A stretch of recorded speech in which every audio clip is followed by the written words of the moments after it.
This episode starts with Rainbow Dash doing some fantastic tricks that, for the most part, we aren't able to see. That's because she crashes really badly, and considering the spills we have seen her take, it must have been pretty bad. She wakes up sometime later in a hospital bed with her friends looking all pretty concerned. You know, I like moments like this. The maximum score is 10, by the way. Apparently Rainbow Dash injured her wing so badly that she's forced to stay in the hospital for at least a couple of days. Of course, since Rainbow is so athletic, she thinks that staying in one place for so long will make her die of boredom. Her friends try to cheer her up, to not much success. Twilight suggests a book, but Rainbow Dash wants absolutely nothing to do with reading, thinking that it's just for nerds. And her friends laugh at her. They're all laughing because even though they're not nerds, they enjoy reading from time to time, and tell her how great reading is. I suppose that this is one of the bigger problems of the episode. The subtlety is very, very weak. This episode is more blatant with its moral than bridal gossip. So we get a montage where Rainbow tries to entertain herself by every means possible. It's okay, I guess. Apparently it only lasts for 1 minute. And then Rainbow Dash decides to give reading a shot. The star of the book, Daring Do, had crashed in a jungle, and she had also broken her wing. Yeah, Daring Do has a lot of parallels with Rainbow Dash, up to and including being a palette swap. There is definitely a lot of intense action here in all of the Daring Do segments. It's essentially the plot of the first part of Indiana Jones and the Raiders of the Lost Ark, minus the boulder unfortunately. Like I said before, it really surprised me with what the show could actually get away with. It's pretty amazing what you can do when you use overkill effectively. Here they use it to make these death-defying feats look slightly ridiculous. All of the Daring Do parts are definitely worth a point, since not only is it intense, it actually helps us empathize with Dash. We want her to continue her book, probably just as badly as she does. Speaking of that, Dash realizes that she loves reading and calls herself an egghead, and she by no means wants to admit it to her friends. Of course, they frequently come and interrupt her reading time.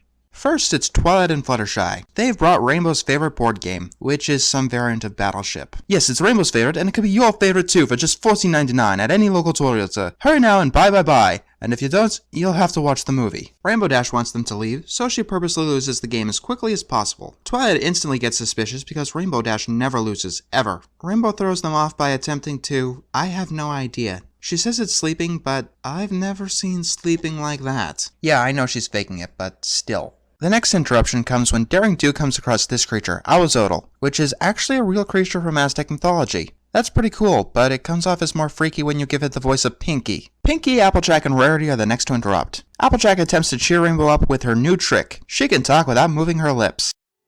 Yeah, just go ahead and eat up. New headcanon. Applejack is on a quest to be Equestria's greatest ventriloquist. But seriously, this episode has quite a few problems with lip syncing. If you're gonna be lazy somewhere, I guess that's the best place. But realistically, I think that some audio got broken and needed to be re-recorded. Rainbow Dash gets her friends to leave by eating like a horse and grossing them out. I don't know why Pinky is so grossed out about this, considering that she's eaten messier than that. Whatever. Finally, the doctor snaps her out of her reading. It's now morning. Odd, I didn't know that it was ever night. And says that she's able to leave. They check her out of the hospital instantly, and put her in a wheelchair and command her to stay off her wing for a week, forcing her to leave the book behind.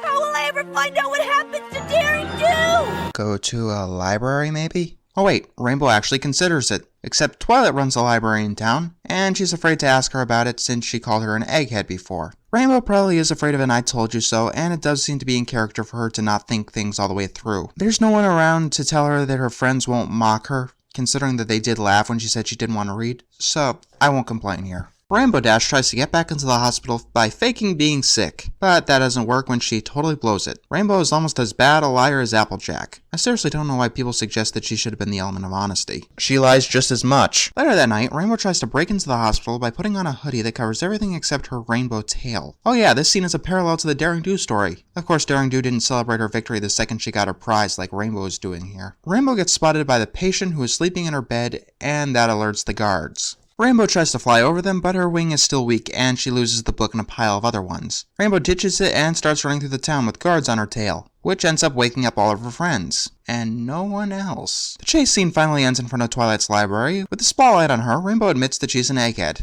For some reason that makes Fluttershy smile. First thing, Twilight is a terrible librarian. If that book is the first in the series, then it should be the first on the shelf. Second thing, the moral. Reading being something that every pony can enjoy is something I'm docking a point for. No, it's not a bad moral, it's just that this show is friendship is magic, not reading is magic. There's a tangential moral in there that you shouldn't hide your hobbies from your friends in there because good friends won't make fun of you for it. Those two morals really should have been switched. If you did that, it would have also made some of the hammering this episode did about reading excusable. 4 stars isn't bad though, and I still am giving it a gold. I've got a soft spot for this episode. It's the first one I ever watched on my own. A Canterlot Wedding was out, and this episode was the top result. Since there's a parallel frequently drawn about being a brony, let's just say that was a weird experience to say the least. A look over your shoulder type of weird experience. So yeah, I saw the parallel. It obviously impressed me at pretty much every turn. The surprise is pretty much dried up, but this is still definitely a good episode to watch and rewatch with all the action-packed suspense. That's not to say that there isn't any surprise left in this episode. I never guessed that out of the 3 episodes that Rainbow Dash gets this season, the best of them would be about her reading a book.